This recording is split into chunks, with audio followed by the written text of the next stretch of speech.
Brought to you by NBC bearing, भारताची पहिली bearing उत्पादक। देशात आता फक्त 5 आणि 18% जीएसटी स्लॅब असणार। उद्यापासून जीएसटीचे नवे दर लागू होणार। पंतप्रधान मोदींकडून देशवासियांना नवरात्रीचं गिफ्ट। जीएसटी कमी झाल्यामुळे सर्वसामान्यांच्या खर्चात बचत होणार। घर, TV, fridge, car, bike, hotel स्वस्त होणार। व्यापारी तरुणांना मोठा फायदा होईल। पंतप्रधान मोदींची घोषणा। भारतात तयार झालेल्या वस्तू वापरण्यावर भर द्या। गर्वानं बोला, आम्ही स्वदेशी वस्तू विकत घेतो। लघु सूक्ष्म कुटीर उद्योगांकडून मोठी अपेक्षा। विकसित भारतासाठी पंतप्रधान मोदींचा नवा मंत्र। जीएसटी सेकंड जनरेशन रिफॉर्म हे क्रांतिकारी पाऊल। देशांतर्गत मागणी वाढणार, अर्थव्यवस्थेला चालना मिळणार। जीएसटी दर कमी केल्याबद्दल मुख्यमंत्री फडणवीसांकडून पंतप्रधान मोदींचे आभार। जालन्यात ॲडव्होकेट गुणरत्न सदावर्तेंच्या गाडीवर मराठा आंदोलकांकडून हल्ल्याचा प्रयत्न। खड्ड्यात आदळून गाडीचा खालचा पार्ट तुटला, तर मंठामध्येही सदावर्तेंच्या गाडीला तरुणांनी काळे झेंडे दाखवले। ते जरांगेंचे दलाल, अतिरेकी विचारांचे लोक, अशा हल्ल्यांना मला थांबवू शकत नाही। जालन्यातील हल्ल्यानंतर गुणरत्न सदावर्तेंची प्रतिक्रिया। लक्ष्मण हाकेंच्या संदर्भात ऑडिओ क्लिप व्हायरल। हाकेंना पैशांची ऑफर, ड्रायव्हरचा UPI देताच तरुणानं हाकेंची लाच काढली, तर मी लाचखोर असल्यास जेलमध्ये टाका, हाकेंचं स्पष्टीकरण। हाकेंना बदनाम करण्यासाठी षडयंत्र, हाकेंनी स्वतःहून पैसे मागितले नाही। विजय वडेट्टीवारांकडून लक्ष्मण हाकेंची पाठराखण। काँग्रेस, राहुल गांधी मराठा समाजाविरोधात गेले, राज्यात काँग्रेसचा देव्हारा करायला वेळ लागणार नाही, जरांगेंचा इशारा। बावनकुळेंनी GR रद्द करण्यासाठी पुढे पाऊल टाकावं, अन्यथा ओबीसींची पिढी उद्ध्वस्त होईल, वडेट्टीवारांचं वक्तव्य।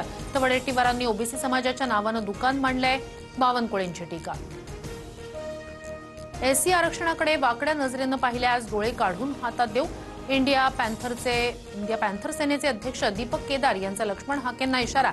तर पुन्हा भीमा कोरेगावचा इतिहास घडेल म्हणत सचिन खरातही आक्रमक। हे ब्राह्मण जातीचा आम्हाला आरक्षण नाही, हे परमेश्वराचे आमच्यावरील सर्वात मोठे उपकार। एखादा माणूस जातीमुळे नाही तर कर्तृत्वानं मोठा होतो, नितीन गडकरी यांचं वक्तव्य। विद्यमान आमदाराला 2 कोटी मिळतात, मी आमदार नसतानाही 20 कोटी निधी मिळतोय, माजी आमदार सदा सरवणकर यांच्या वक्तव्यामुळे वादाची शक्यता।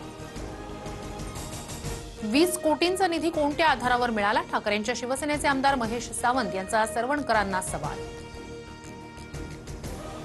वैयक्तिक नाही तर दादर माहीममधील अनेक प्रलंबित कामांसाठी विकास निधी मागून घेतोय। निधीमुळे विधानसभा मतदारसंघातील जनतेचे प्रश्न सुटत असतील तर दुःख कसं?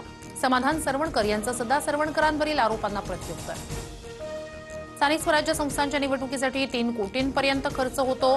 काही ठिकाणी जेवणावळीसाठी 100 बोकड कापावे लागतात, आमदार संजय गायकवाड यांचं वक्तव्य वादात। संजय गायकवाड यांच्या पोटात होतं ते ओठावर आलं, विजय वडेट्टीवारांची टीका। तर निवडणुकीसाठी बोकड देता की देवाला देता हे स्पष्ट करावं, महेश सावंतांचा सवाल। निवडणुकीत मी जे उमेदवार देईन त्यांना निवडून आणा, पिंपरी चिंचवड बाबत कसा जास्त निधी मिळेल याचा प्रयत्न करेन, अजित पवारांचं पिंपरी चिंचवडकरांना आवाहन। देवीला मी तिचा भक्त वाटत असेन तर ती प्रसन्न होईल, रायगडच्या पालकमंत्रीपदासाठी देवीला साकडं घालतो, मंत्री भरत गोगावलेंचं वक्तव्य। आशिया चषकात भारत पाकिस्तान दुसऱ्यांदा आमनेसामने, नाणेफेक जिंकत भारताचा गोलंदाजी करण्याचा निर्णय।